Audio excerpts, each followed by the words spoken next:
याकूब इब्न दाऊद की सरगुज़श्त। साहिब रोज़तुस सफ़ा लिखते हैं, याकूब इब्न दाऊद जो कबीला नस्र इब्न सय्यार का एक बड़ा ज़ी इल्म और साहिब तदबीर शख्स था, मेहदी के मिजाज में रफ्ता रफ्ता ऐसा दखील हुआ कि उसने अपना वज़ीर आज़म बना लिया और तमाम इस्लामी सल्तनत में उसका तूती बोलने लगा। याकूब ज़ैदिया मज़हब का मोतक़िद था, इसलिए उसने दूर दूर से अपने हम मज़हबों को बुलाकर बड़े बड़े ओहदे इनायत कर दिए। अब्बासियों के दिल में जो हसद की आग भड़की तो मेहदी के कान भरना शुरू कर दिए और उसको ये खौफ दिलाया कि मुल्क के हर हिस्से पर ज़ैदियों का पूरा तसल्लुत हो गया है। अगर बादशाह ने उनको हटाने की कोशिश न की तो उसका नतीजा बहुत ख़राब होगा।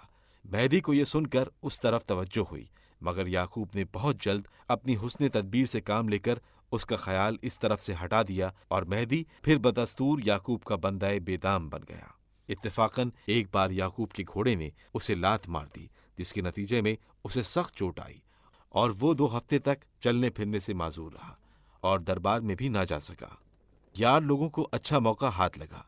उन्होंने मेहदी को फिर बहकाना शुरू किया और याकूब की बुराइयों से खूब खूब उसके कान भरे। याकूब को भी इन बातों का पता चला। उसने कहा, दुश्मनों को अपनी कोशिश खत्म कर लेने दो, बादशाह मेरे हाथ से निकल कर जा कहा सकता है। चुनांचे ऐसा ही हुआ। बादशाह के बदले हुए मिजाज को उसने दम के दम में फिर ठीक कर लिया। एक दिन मेहदी ने याकूब को एक नहायत ही खूबसूरत कनीज अता की। फिर उससे कहने लगा, आज मैं तुमसे एक खास काम के लिए कहता हूँ, उम्मीद है कि तुम उसको जरूर अंजाम दोगे। उसने कहा, आप बयान तो फरमाएं, वो क्या खास मामला है कि आप इस कदर इसरार फरमा रहे हैं। मेहदी ने कहा, कैद खाने में बहुत से अलवी सैयद कैद हैं, उनमें से फला शख्स जो उनका सरदार है, उसे तुम अपने घर ले जाकर कत्ल कर डालो ताकि ये खलिश मेरे दिल से दूर हो जाए। मुझे हमेशा उनकी तरफ से अंदेशा ही रहता है।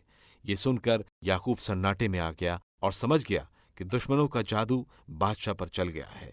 अब उसने मेरी ईज़ा रसानी का ये बहाना ढूंढा है। उसके नज़दीक तो कत्ल सादात कोई बात नहीं, मगर मुझसे क्यों कर मुमकिन है कि एक बेगुनाह सैयद की गली पर छुरी फेर दूं। याकूब कहता है कि मैंने मजबूरन हामी भर ली। मेहदी ने कैद खाने से उस सैयद को बुलवाकर मेरे हवाले कर दिया। मैं उस कनीज को जो मेहदी ने दी थी उसे और उस कैदी सैयद को अपने साथ लिए हुए घर आया। मेरे पहलू में तो वो खुश जमाल कनीज बैठी थी और सामने वो गरीब सैयद हाथ जोड़े और सर झुकाए खड़ा था। ये कुछ ऐसा इबरतनाक मंजर था कि मेरे दिल की वहशत उससे बढ़ती चली जा रही थी। आखिर उस सैयद ने बड़ी आजिज़ी के साथ कहा, मैं आपके रसूल सल्लल्लाहु अलैहि वसल्लम का फर्जंद हूँ। क्या आप पसंद करते हैं कि मुझ बेगुनाह का खून बहाकर रोज़े क़यामत मेरे कत्ल के गुनाह में माखूज हूँ। ये सुनकर मेरे दिल पर सख्त खौफतारी हुआ और उसकी भोली भाली सूरत पर बेहद रहम आया। मैंने जवाब में कहा, मेरी हरगिज़ ये ख्वाहिश नहीं है कि मैं अपने हाथ तुम्हारे खून से रंगीन करके रोज़े क़यामत तुम्हारे जद से शर्मिंदा हूँ, मगर तुम ही बताओ कि अब तुम्हारे मामले में क्या करूँ। उसने कहा, मुझे किसी तरफ जाने की इजाज़त दे दीजिए ताकि मैं कत्ल होने से बच जाऊँ। मैंने कहा, अच्छा, तुम जल्द से जल्द यहाँ से निकल जाओ। क्या तुम अपने साथ किसी और को भी ले जाना चाहते हो? उसने 2 आदमियों के मुतालिक कहा। मैंने फौरन उनको भी कैद खाने से बुलवा कर उसके साथ कर दिया और ये कह दिया कि तुम इसी वक्त बगदाद को छोड़ दो। चुनाचे वो तीनों मुझे दुआएं देते हुए चल दिए। उस कनीज कमबख्त ने, जो दर हकीकत मेहदी की जासूस थी, ये तमाम वाक़या मेहदी से एक ग़ुलाम की मार्फत कहला भेजा। उसने फौरन चंद आदमी दौड़ाकर उन गरीब सैयदों को पकड़वाया और फिर उसी कैद खाने में डाल दिया। ये सब कुछ हो गया और याकूब बेचारे को कतन खबर ना हुई। जब वो हस्ब मामूल दरबार में पहुंचा तो मेहदी का मिजाज खिलाफ मामूल मुतगय्यर पाया। बैठा तो उसने कहा, मेरी फरमाइश पूरी कर दी? याकूब ने कहा, जी हाँ, आप इत्मीनान रखें। मेहदी ने कहा, मेरे सर पर हाथ रखकर कसम तो खाओ। याकूब ने कहा, आपके सर की कसम, मैंने अपना फर्ज अंजाम दे दिया। ये सुनकर उसने अपने एक खादिम को इशारे से बुलाया और कहा, कैद खाने में जो लोग हैं उन्हें फौरन हाजिर करो। याकूब बेचारा यह हुक्म सुनते ही बदहवास हो गया। दिल में कहने लगा, इलाही, ये क्या हो गया। थोड़ी देर बाद वो शाही गुलाम उस सैयद को माँ उसके साथियों के पकड़े हुए सामने आ खड़ा हुआ। याकूब फौरन बेहोश होकर जमीन पर गिर पड़ा। शाही मुलाजिमों ने उसे उठाया और होश में लाए। मेहदी ने कहर आलू निगाहों से देखकर कहा, वादा खिलाफी शान फरमा रवाई के खिलाफ है। میں چونکہ تجھے ہمیشہ کے لیے امان دے چکا ہوں، لہٰذا جان سے تو نہیں مارتا، لیکن حبس دوام کی سزا دیتا ہوں۔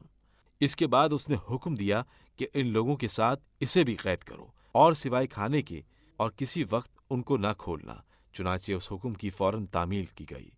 16 برس کامل یعقوب بیچارہ اس تنگ و تاریک قید خانے میں رہا۔ اس عرصے میں اس کی آنکھیں بھی جاتی رہیں۔ مہدی کی حکومت ختم ہو کر ہادی کا دور بھی اسی حالت میں گزرا۔ ہارون رشید کے دور میں یحییٰ برمکی کی سفارش سے رہائی نصیب ہوئی۔ جب داروغہ زندان انہیں کنویں سے نکال کر ہارون رشید کے سامنے لایا تو اس نے کہا، امیر المومنین کو سلام کرو۔ یعقوب کہتے ہیں کہ اندھے ہو جانے کے باعث مجھے کچھ پتہ نہیں چل رہا تھا کہ میں کہاں ہوں اور کون امیر ہے۔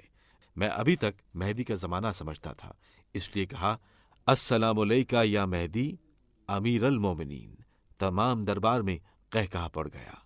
داروغہ نے کہا، خلیفہ مہدی کا دور تو ختم ہو چکا۔ یہ سن کر میں نے کہا، السلام علیکہ یا ہادی۔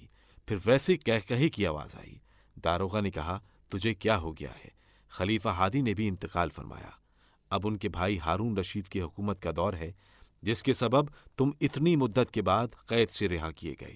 میں نے یہ سن کر 3 مرتبہ جھک کر سلام کیا۔ ہارون رشید نے کہا، اگر تیری کوئی خواہش ہو تو مجھ سے بیان کر۔ میں نے کہا، اب کوئی خواہش دل میں باقی نہیں، سب کا خاتمہ ہو گیا۔ اس نے کہا، آخر کچھ بھی ہے؟ میں نے کہا، مجھے حرم محترم میں قیام کی اجازت دی جائے کہ وہاں زندگی کے بقیہ دن عبادت خدا میں گزار دوں۔ چنانچہ یہ درخواست منظور ہوئی اور یعقوب نے بقیہ عمر مکہ مکرمہ میں رہ کر گزار دی۔